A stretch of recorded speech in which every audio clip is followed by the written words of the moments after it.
Okay. What's your name? What's your name? Talk with there. What's your name? Bob Rickman. And how old are you, Bob? I'm 95 years old. All right. I understand that you were in World War II. Yes, I was. What happened in World War II? How did you get in the Marines? Well, it was a combination of things. I felt I would like to have my choice of where I would like to be. If I'd like to be in the Army or Navy or Marine Corps, I felt, well, I think the Marine Corps was something I would enjoy doing. I read and heard a lot about them, and of course the war's been going on a little while now, and that's the unit I wanted to join. Okay, how old were you when you went in? I was I just turned 18 years old. Oh, yeah. Yes, And where did you go for boot camp? I went to San Diego. Oh, yeah. Yeah, San Diego, California. And what happened there? What happened? What happened there? Yes. Well, first of all, I remember the train ride from St. Louis to San Diego. It seemed like it took us forever. I guess it took us at least 3 nights and 4 long days Wow. till we got there. And we actually got there late one rainy night. Uh, I guess it was, I think it was a Friday night or something of that nature. Okay. But it took us that long. It was, And when you got to boot camp, how was it? well, it was scary. It was around midnight when they told us where to bunk down, or they found a bed for each and every one of us. There was a group of about 8 or 10 men or young boys trying to find a place to sleep, and each and every one of us was scared to death. But we did finally fall asleep that night. Yes. And how long was the boot camp? How many weeks? How many weeks did I stay there? I was just stayed there 8 weeks. Okay.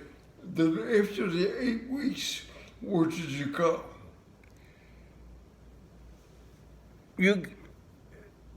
They ask you where they ask us, and I was surprised they would do that. They ask us, where would we like to be? Would we like to be aboard some big cruiser or a carrier, out in the ocean? And boy, that sounded pretty great.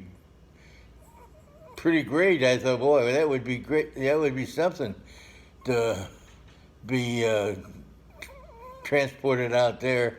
But unfortunately, there wasn't many of those, I'm going to say, positions left. Yeah. Yeah. Yeah. And I didn't make it. Oh, yeah. And there were some other choices.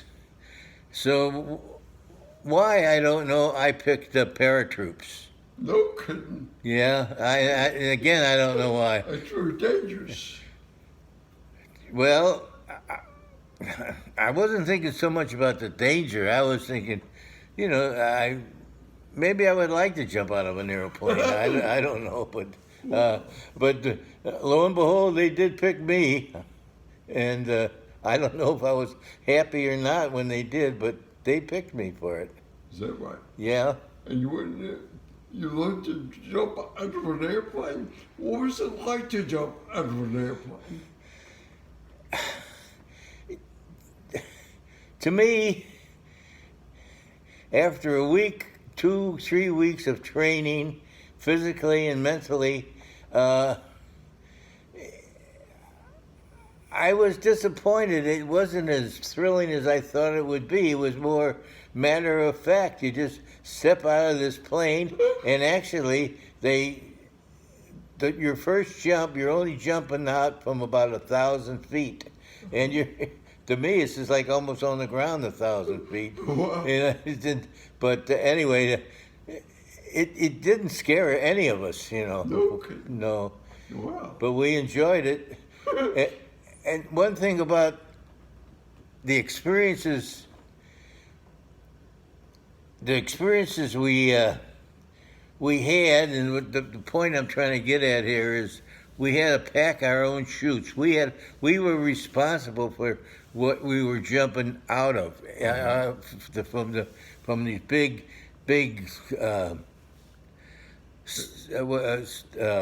what is it, silk, real silk parachutes, and they were heavy as hell. But I remember it takes you about an hour and a half to pack a chute properly. Is that right? Yes. So anyhow, now you are a parachutist. What did you go into battle? Well, after the training in boot camp of 7 or 8 weeks, and another 7 or 8 weeks there at Camp Elliott in California, Yes. I would say it was about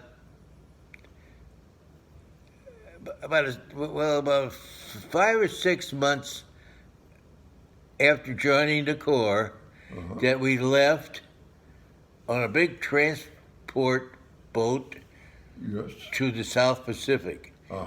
None of us knew where we were going, but we actually wound up in Australia, Oh. and which was a beautiful spot. Now,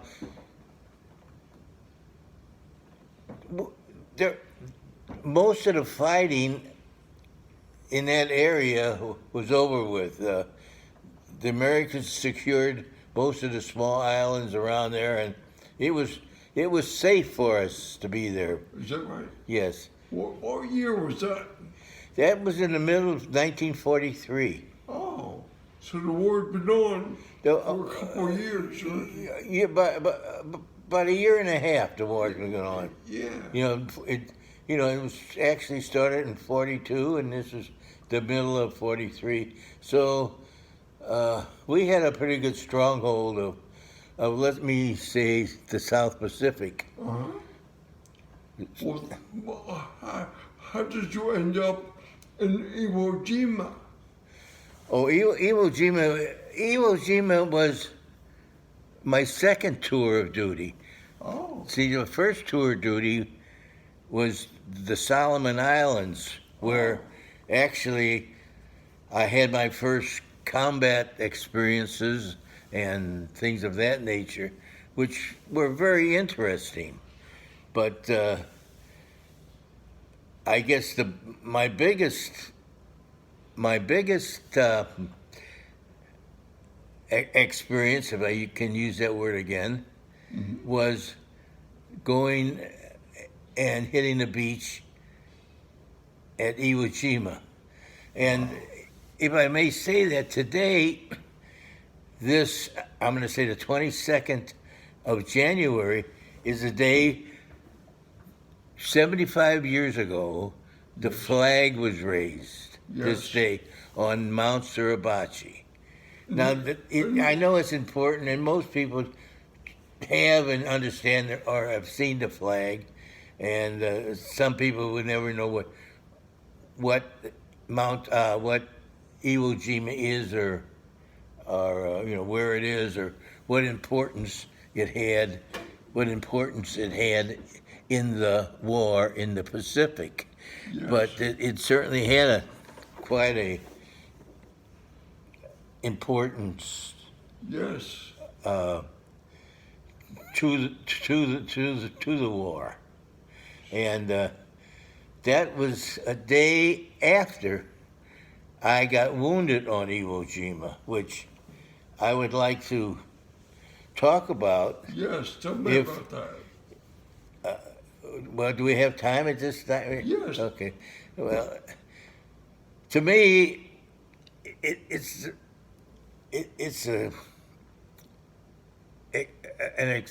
something that I have a lot of good thoughts about it. Sometimes I can't even remember it happened. Sometimes I don't know if it's a dream or if it did happen, but I will tell you it definitely did happen. Yes. My group, at that time, I was in the 5th Division, the 26th Marines, say Company B, and every company had 3 platoons, and I was in the first platoon in Company B. Uh-huh. We were asked to take a ridge that morning, which was very important because it had most of the troops bogged down with a lot of gunfire.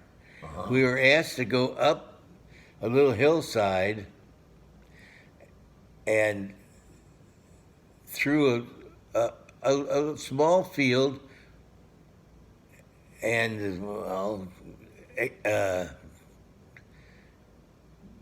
find the enemy, actually, because we knew they were in there, but we didn't know exactly where they were, dug in someplace. But it was important that we went. As we moved up through this ridge, there was an explosion. Uh-huh. And the explosion, as I can remember it, I could hear it and feel a gust of wind, and then then everything blacked out. Oh. I did feel, before I blacked, I did feel my face getting covered with volcanic ash, Uh-huh. and I have no idea to this day when I'm going to use the phrase woke up Uh-huh. or became conscious. Mm-hmm. But when I did, as I later, I felt little trickles of blood coming down my forehead and into my eyes, and it kind of scared me. But as I felt my forehead, there was nothing there, just a little blood on my forehead. But as I tried to get up, I could see my left leg was a lot of blood was coming out of the knee portion of my leg, and it scared me to death. It didn't take long after that the corpsman came to put me on a gurney or the stretcher and get me out of there. But as they were loading me, I looked to my right and I saw laying there my best friend, the one that I spent my first tour duty with when I was a paratrooper, and now my second duty in the Pacific with the 5th Division. Here, my friend lied there dead. I could tell because the back of his head was missing. And to this day, I don't have no feeling of hurt or sadness. I felt proud that I knew this man is laying there dead, and I could just think of, as he laid there, I could just think of nice times we had together. When we took we took a vacation together and things of that nature. But anyway, here they are. These 2 corpsmen are putting me on the stretcher, and was taking me to a LSD, which was converted into a hospital. Now this LSD is a boat, and it was docked right up against the beaches there, below Mount Suribachi. On that journey to this boat, which was, I would say, a mile away, we could see the top of Mount Suribachi, and when I looked up, I saw a flag. I saw a flag there, and it made me feel good. I felt, well, you know, it's my friend Johnny Gardell laying there dead, and, well, maybe now our part of the war is over. You know, we took the main objection, the Mount Suribachi.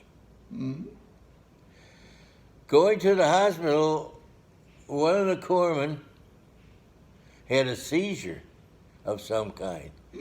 We were encountering some enemy fire. It didn't seem like it was that close to us, but this poor guy got. Well, I'm going to say he just lost it. Well, what actually happened, I got out of the gurney, or stretcher, and we put him on it, and we carried him the other remaining, I don't know, 5 or 6 blocks, or was it, down to the beach. You were carrying the guy that was carrying with the stretcher. Yeah. And you were carrying him. I was carrying him. The leg didn't hurt. You know, so it didn't bother me in any way. But it looked, you know, with through the pants leg, and there wasn't a lot of blood. I knew I wasn't bleeding when I got up from the stretcher, and it seemed that we had to get this guy out of any range of fire or what was happening, because you know, God only knew what he was thinking or what he could have done. But he kind of like left us. All right, the light went out. I'm going to turn it off a minute.